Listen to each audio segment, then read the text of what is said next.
Kwentong assignment. Ops, teka. Bago mo ipagpatuloy ang video na to, meron lang akong gustong itanong. Nagawa mo na ba assignment mo? Oo, yung assignment mo. Di nga. Nagawa mo na? Ay sus, sure ka. Mamaya, di mo pa nagagawa assignment mo. Tapos, andito ka na sa YouTube nanonood. Patingin nga. Okay. Very good. Kala ko may assignment ka pa eh.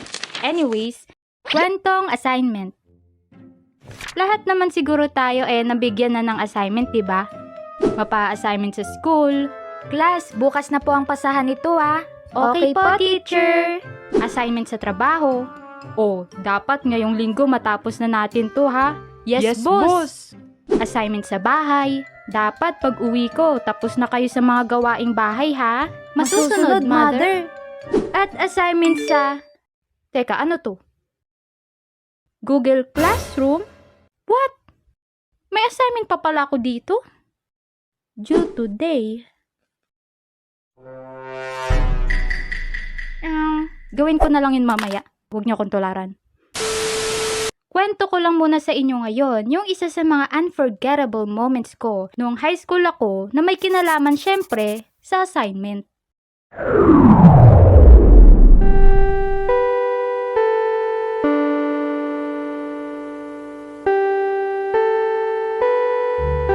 Nangyari to noong grade 9 ako. Kagaya ng mga normal na araw, eto kami ng mga kaklase ko na nasa labas ng classroom. Kasi hinihintay namin na matapos ang klase ng mga grade 10. Panghapon kasi kami nun. And yun, habang payapa kami na nag-aantay sa labas, biglang nagtanong yung isa kong kaklase. Tanong niya, may assignment ka na sa ESP? Tapos sagot ko, ESP? Edukasyon sa pagpapakatao? Oo, ginawa ko na kagabi assignment sa ESP. Tas sabi ng isa ko pang kaklase, may assignment sa ESP?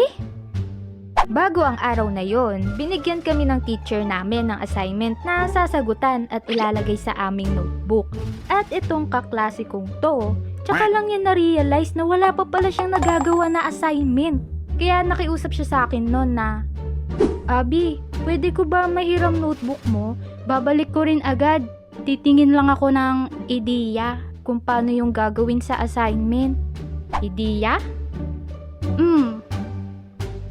Ideya.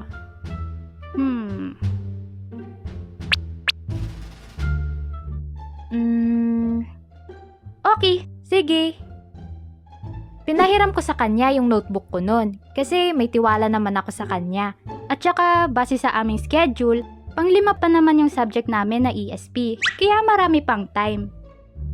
Fast forward. Tapos na yung mga subject namin na to, nakapag-recess na rin kami. Kaya ibig sabihin, oras na ng subject namin na ESP. Andito na si ma'am. Good afternoon, ma'am ESP. Welcome to 9 Einstein. Good afternoon, class. Pakilabas na ng inyong mga notebook at magche-check tayo ngayon ng inyong assignment. Wala ma'am may assignment? Anong halamang may assignment? Nagbigay ako sa inyo kahapon ng mga sasagutan na. Naku naman, biro lang po ma'am. Magche-check na. Buti nagawa ko kagabi. Sana tama yung mga sagot ko dito.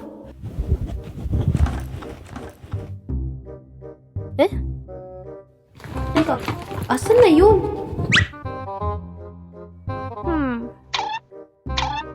Alam ko dito ko lang yun Ay! Oo nga pala. Nung hindi ko mahagilap yung notebook ko sa bag ko, sumagi sa isip ko na pinahiram ko pala kay ano yung notebook ko. Hindi pa sa akin nababalik. Kaya pinuntahan ko siya sa upuan niya.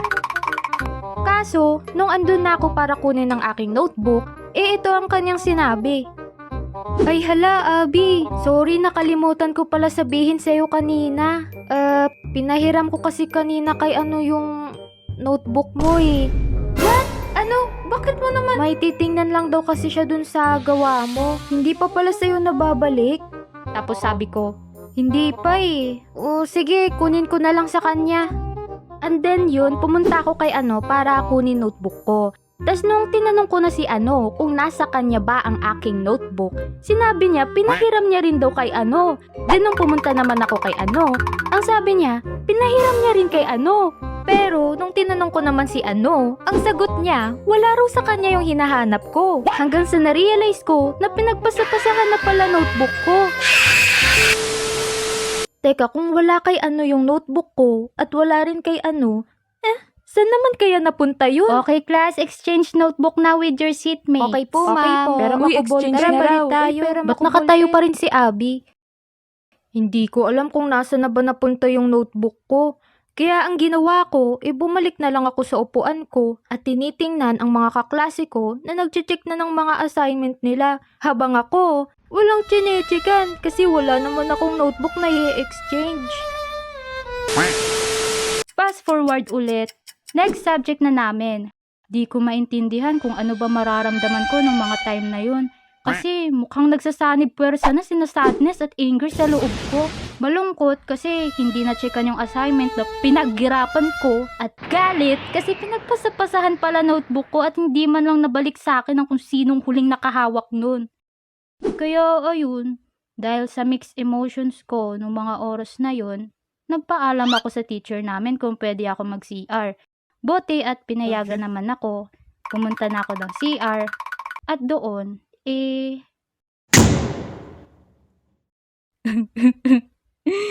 sana kasi di ko na lang pinahiram. Di tuloy na checkan yung assignment ko. Di na ako magpapahiram. Ang bawo naman dito. Then yun, pagtapos ko mag-emote sa CR, bumalik na ako ng room tapos hinanap ko ulit yung notebook ko. Tinulungan din ako ng mga kaibigan ko nun sa paghahanap. Nagtanong-tanong kami nun sa mga kaklase namin kung may nakita or napansin ba sila na notebook na pakalat-kalat. Kaso wala talaga Para bang naglaho na lang ng parang bula yung notebook ko na yun.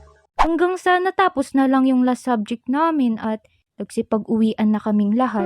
Ingat kayo sa pag-uwi ha. Salamat po, ma'am. Bye guys. Ingat kayo ha. Bye-bye. Kita-kits ulit bukas. Gabi na at nasa bahay na ako. Nakaupo sa sala, tulala, at inaalala ang mga kaganapan sa school kanina.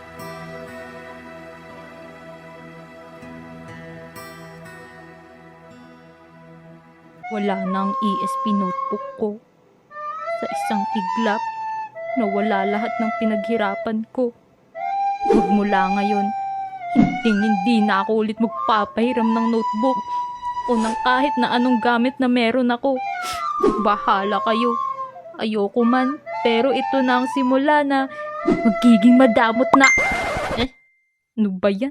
Sino naman tong nag-chat? Nag-e-emote pa ako dito Abby, sorry. Si pala.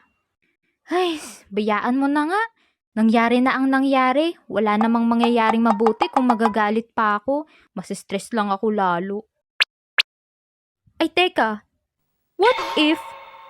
Kaya siya nag-chat ngayon kasi sasabihin niya na nasa kanya lang pala notebook ko. What? Na na-overlook niya lang kanina. At ngayon, nakita na niya.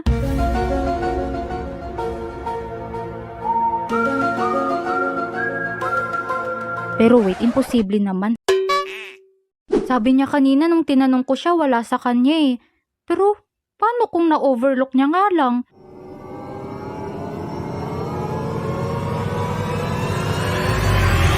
Teka, sandali nga, ba't ba ako nag-overthink? Hintayin ko na nga lang sunod niyang i-chat. Abby, sorry. Nasa akin lang pala notebook mo sa ESP. What? Akala ko ba wala?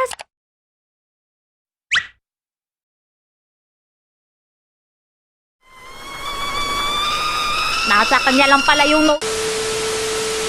Nung pagkabasa ko ng chat niya, syempre nashock ako. I mean, sino ba namang hindi? Halos magbuka na akong pinagsakloban ng langit at lupa kanina sa school.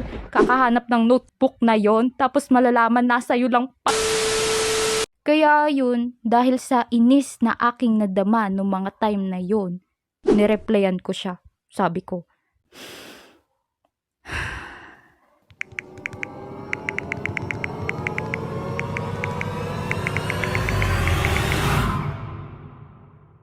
hala, ganun ba? Sige, salamat. Pabalik na lang sa akin bukas ha. Huh.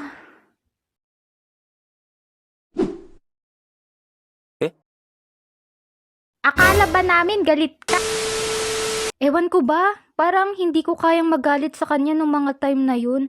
Oo, nakaramdam ako ng inis kasi all that time nasa kanya lang pala yung notebook ko. Pero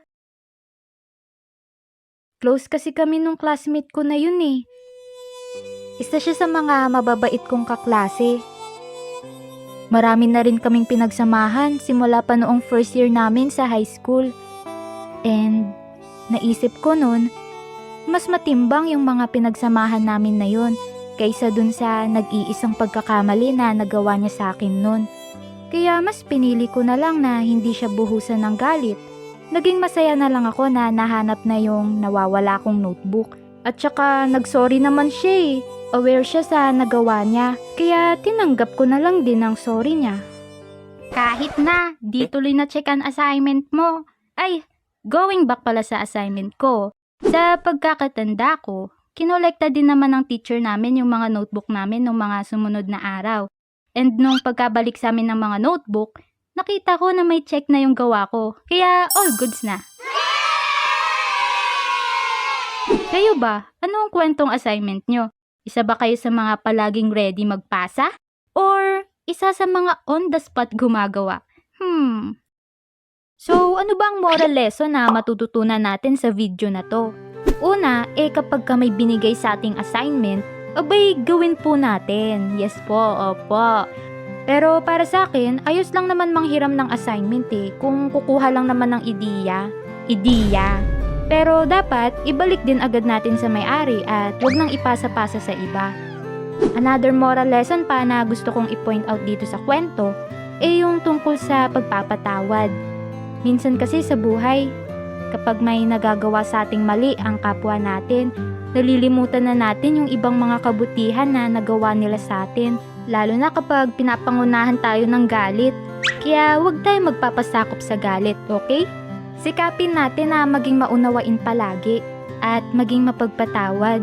Kagaya nga ng sabi sa isang Bible verse, sa halip, maging mabait kayo at maawain. Magpatawad kayo sa isa't isa tulad ng pagpapatawad sa inyo ng Diyos dahil kay Kristo. Amen? Amen! So yun, sana na-enjoy nyo itong animation natin ngayon. 3 months na akong walang upload, I know, and I'm sorry. Naalala ko may assignment pa pala ako na kailangan ng ipasa. Gagawin ko na. Maraming salamat sa panonood at sa paghihintay. Shout out sa bawat pangalan na narito sa screen. At maraming salamat po sa mga drawings. Super duper appreciated. Kung nagustuhan nyo itong video, don't forget to like. And kung gusto nyo pa makapanood ng mga animation na kagaya nito, subscribe ka na. Lapit na pala mag-Christmas. Advance Merry Christmas sa inyong lahat. And Advance Happy New Year na rin. As always, maraming salamat po sa patuloy nyong suporta sa mga pinaggagawa ko dito. Ingat kayo palagi at kita-kits ulit sa susunod nating kwento. Bye-bye!